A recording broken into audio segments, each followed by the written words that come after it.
JDS सांसद प्रज्वल रेवन्ना। आजकल ये नाम आप गूगल पर डालें तो आपको 50 आर्टिकल्स आसानी से मिल जाएंगे। क्यों? अगर आपको नहीं पता तो मैं बता दूं कि इन पर कथित तौर पर कई महिलाओं के यौन शोषण का आरोप है।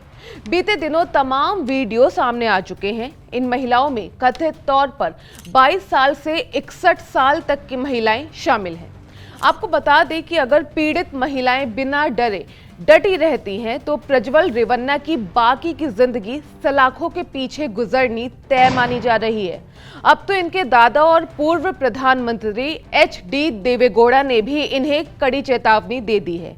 आज के इस वीडियो में हम बात करेंगे कि अगर जिन महिलाओं ने इनके खिलाफ एफआईआर दर्ज करवाई है, अगर वो डटी रहती हैं और आरोप कोर्ट में साबित हो जाते हैं तो प्रज्वल को कितनी सजा होगी। प्रज्वल पर आरोप है कि उसने 50 से भी ज्यादा महिलाओं के साथ यौन शोषण किया था। फिलहाल इस पूरे मामले की जांच एसआईटी कर रही है। दरअसल कर्नाटक में 26 अप्रैल को होने वाले लोकसभा चुनाव के पहले चरण से ठीक पहले प्रज्वल रेवन्ना द्वारा कथित तौर पर महिलाओं के साथ यौन शोषण के कई वीडियो सामने आ चुके थे। इसके बाद प्रज्वल के खिलाफ उनके घर में काम करने वाली नौकरानी ने यौन उत्पीड़न का केस दर्ज करवाया था। ये केस 28 अप्रैल को हासन जिले के होले नरसिंहपुर टाउन पुलिस थाने में दर्ज करवाया गया था। इस मामले में ये पहली एफआईआर थी। इसके बाद उनके ऊपर 2 और महिलाओं ने यौन शोषण के कथित आरोप लगाते हुए एफआईआर दर्ज करवाई। आपको बता दें कि हासन में वोटिंग होने के एक दिन बाद प्रज्वल रेवन्ना 27 अप्रैल को जर्मनी चला गया था। इसके बाद से प्रज्वल रेवन्ना को भारत लाए जाने की इंतजार किया जा रहा है। प्रज्वल रेवन्ना हासन से जेडीएस का उम्मीदवार था और अभी वो फरार है। आपको बता दें कि प्रज्वल के पिता एच.डी. रेवन्ना विधायक हैं। फिलहाल प्रज्वल के खिलाफ इंटरपोल ने ब्लू कॉर्नर नोटिस जारी किया है। उस पर बलात्कार, छेड़छाड़ और ब्लैकमेलिंग के आरोप हैं। आइए अब समझते हैं कि प्रज्वल पर कौन कौन सी धाराएं लगी हैं जो अगर साबित हो जाती हैं तो प्रज्वल की आगे की जिंदगी सलाखों के पीछे गुजरनी तय है। प्रज्वल के खिलाफ भारतीय दंड संहिता की धारा 376(2)(n लगी है। इस धारा में बार बार बलात्कार करना आता है। 376(2) के यानी एक लोक सेवक के रूप में बलात्कार करना, 354(a), 354(b) यानी महिला पर हमला या आपराधिक बल का प्रयोग, 354(c) यानी किसी महिला की सहमति के बिना किसी निजी कार्य में उसका वीडियो कैप्चर करना और 506 यानी आपराधिक धमकी के तहत मामला दर्ज किया गया है। अब हमें यहाँ ये समझना होगा कि अभी प्रज्वल के खिलाफ जो एफआईआर है वो सिर्फ 3 महिलाओं ने दर्ज करवाई है। हालांकि उस पर कथित तौर पर आरोप है 50 से भी ज्यादा महिलाओं का यौन शोषण का। इनमें से ज्यादातर महिलाएं बदनामी के डर से या तो तमाम अलग अलग वजहों से सामने आने में डर रही हैं। मीडिया रिपोर्ट्स के मुताबिक एक्सपर्ट्स बताते हैं कि अगर ये महिलाएं अपना बयान बदलती हैं तो केस कमजोर पड़ सकता है।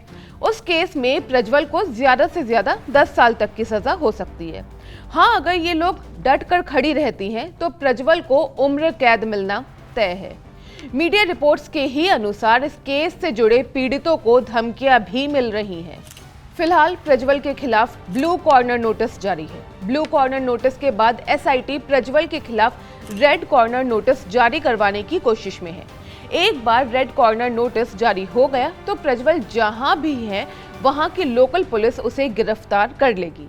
आपको बता दें कि हासन में वोटिंग होने के एक दिन बाद प्रज्वल रेवन्ना 27 अप्रैल को जर्मनी चला गया। इसके बाद से प्रज्वल रेवन्ना के भारत लौटने का इंतजार हो रहा है कि कब एजेंसियां उसे भारत वापस ले आए। देश से भागने से पहले प्रज्वल ने इन सभी वीडियो को नकली बताते हुए एक शिकायत भी दर्ज करवाई थी। ये केस ऐसा है कि इसे सुनकर हर किसी का खून खौल उठा।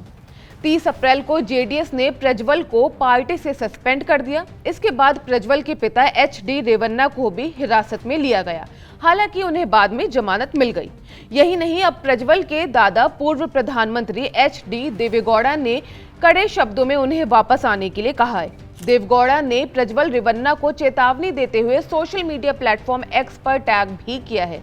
देवेगौड़ा ने कहा कि सरेंडर करो नहीं तो मेरे गुस्से का सामना करो।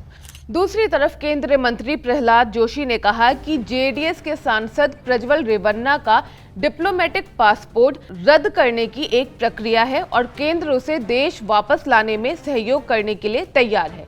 ये प्रक्रिया अब शुरू हो चुकी है। इससे पहले कर्नाटक के पूर्व मुख्यमंत्री और जेडीएस के प्रदेश अध्यक्ष एच.डी. कुमारस्वामी ने भी प्रज्वल से भारत लौटने और सरेंडर करने की अपील की थी। उधर प्रज्वल रेवन्ना के विदेश जाने पर विदेश मंत्रालय के प्रवक्ता रणधीर जायसवाल ने कहा कि इस बारे में विदेश मंत्रालय से मंजूरी नहीं मांगी गई थी, कोई वीजा नोट भी जारी नहीं किया गया था।